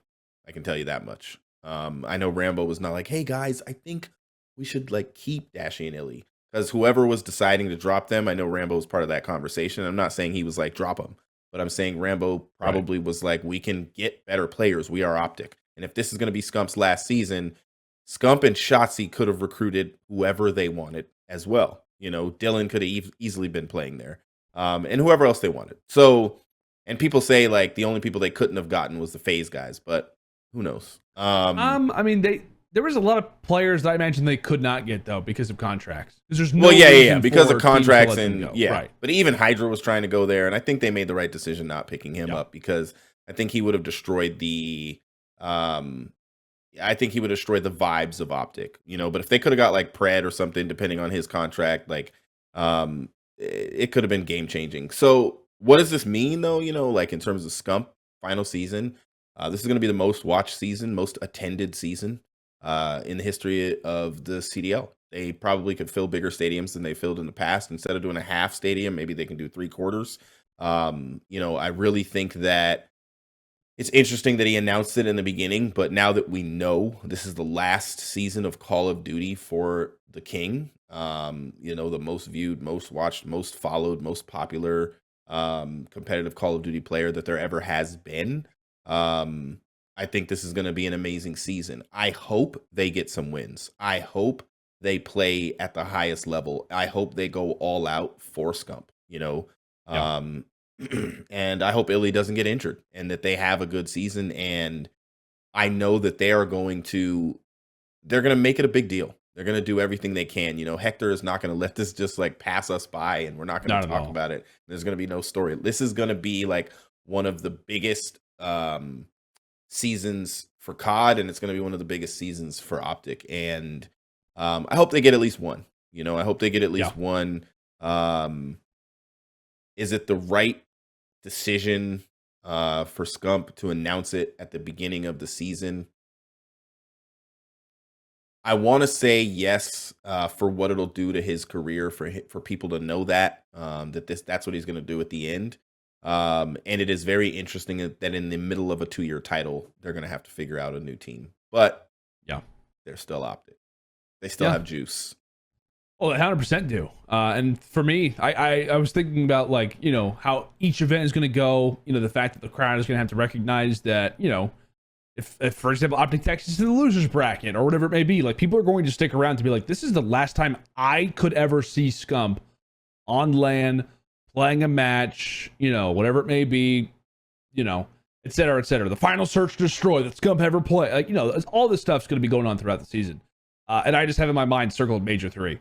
Like, the OpTic Texas fans last year. Oh my gosh. Yeah.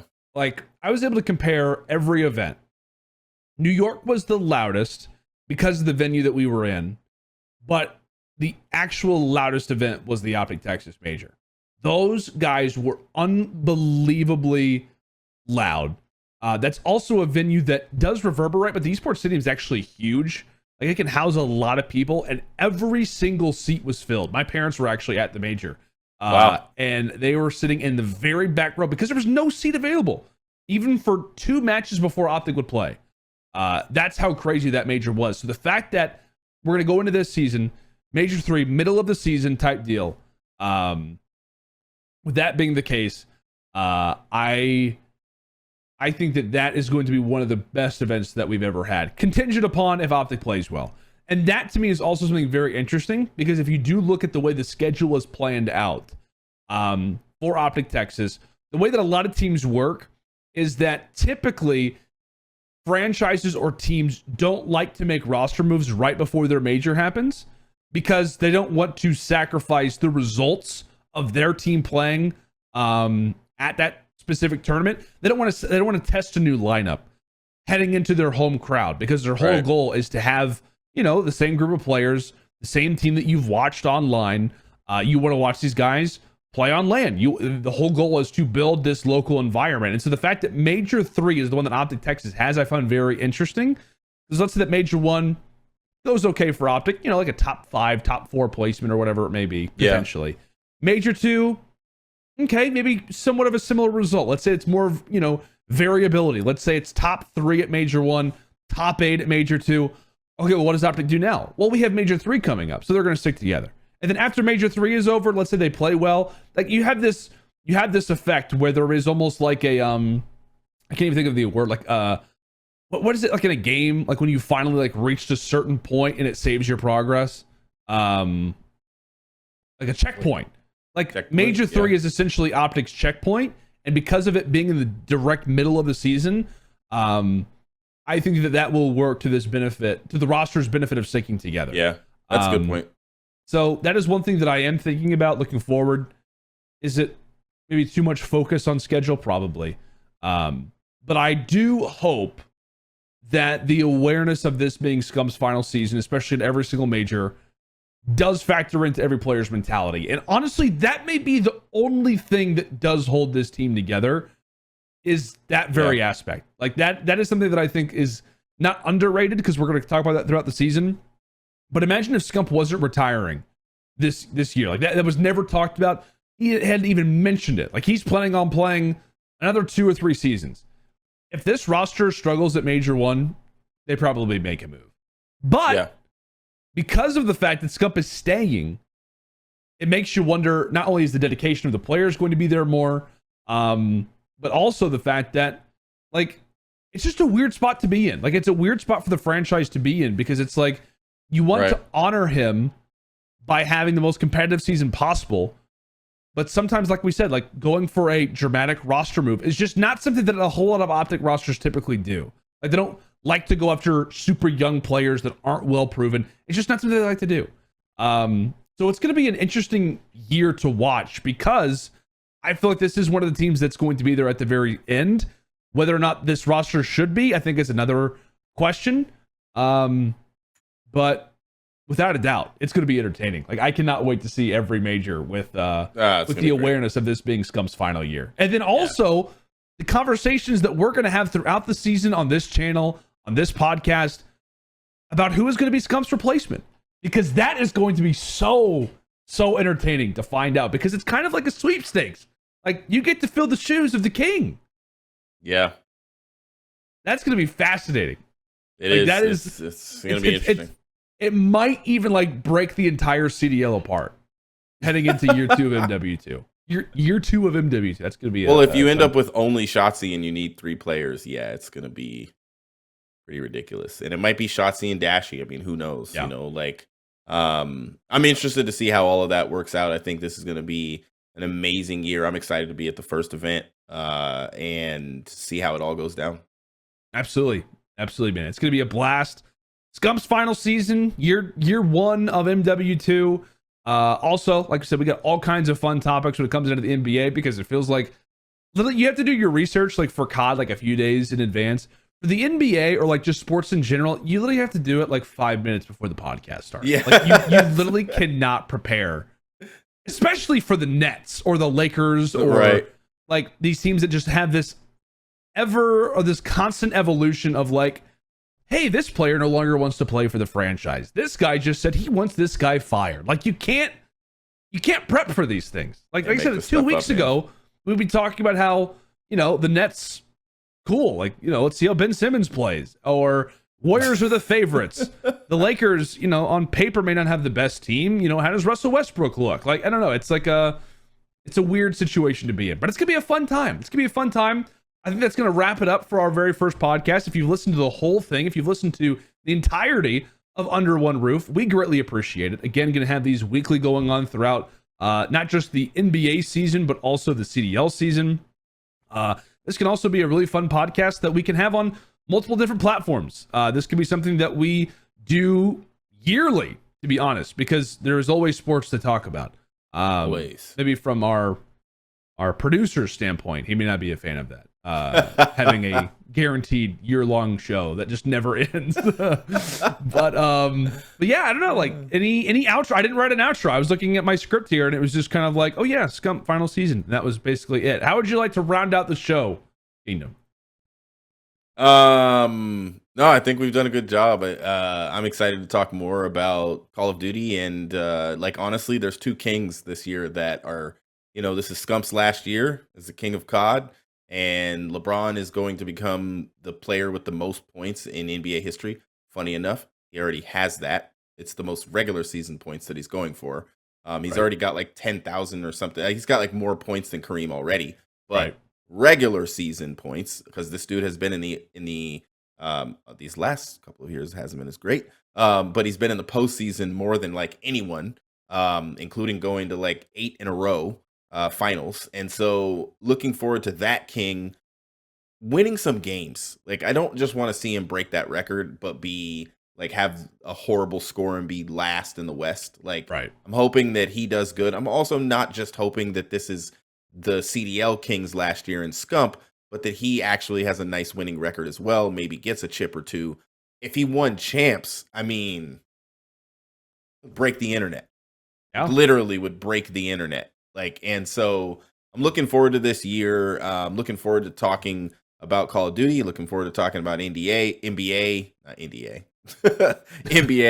and any other sports that make sense for us to talk about. But yeah, and excited to just continue to pull together each week and not have to come up with anything, because both of these sports, they are drama filled and they write their own stories. And it's already stuff that we're watching already. Like that's the biggest thing. Like when it comes down to the creation of this podcast, it was just like, yeah, like why don't we just do that? Like why don't we just talk about literally what I am watching every day, which is esports and it's regular sports. And it's specifically Call of Duty and it's specifically the NBA. Like I said, there is a huge opportunity for us to launch into talking about different sports, to talk about different esports.